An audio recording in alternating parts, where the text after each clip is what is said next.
Have you ever found yourself staring into an uncertain future, wondering how things will work out?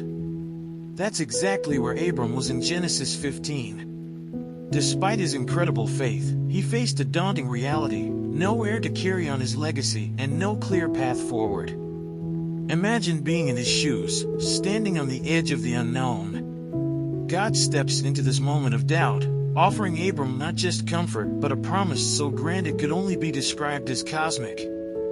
He assures Abram that despite the emptiness he feels, his future will be as vast as the stars in the night sky.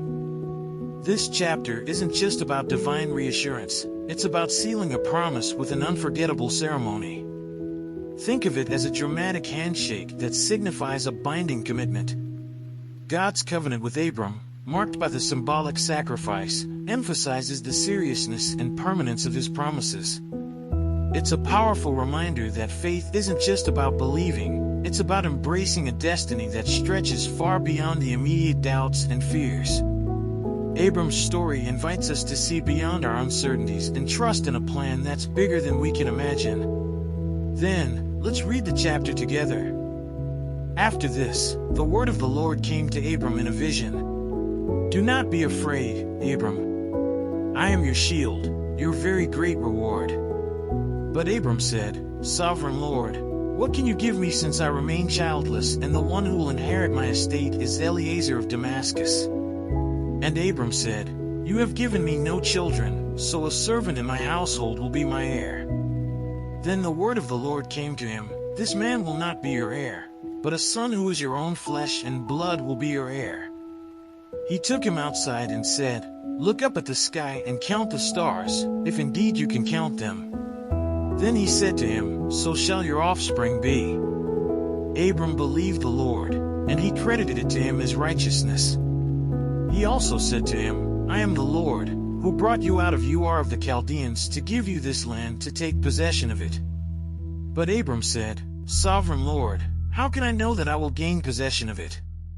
So the Lord said to him, "Bring me a heifer, a goat and a ram, each 3 years old, along with a dove and a young pigeon." Abram brought all these to him, cut them in two and arranged the halves opposite each other. The birds, however, he did not cut in half. Then birds of prey came down on the carcasses, but Abram drove them away. As the sun was setting, Abram fell into a deep sleep, and a thick and dreadful darkness came over him.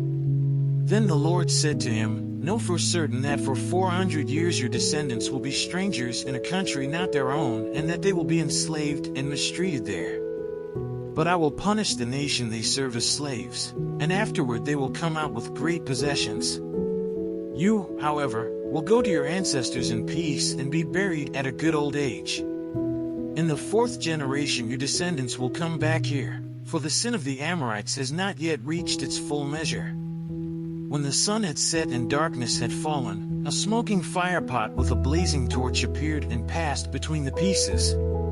On that day the Lord made a covenant with Abram and said, "To your descendants I give this land, from the Wadi of Egypt to the great river, the Euphrates, the land of the Kenite, Kenizzites, Cadmonites, Hittites, Perizzites, Rephaites, Amorites, Canaanites, Girgashites, and Jebusites."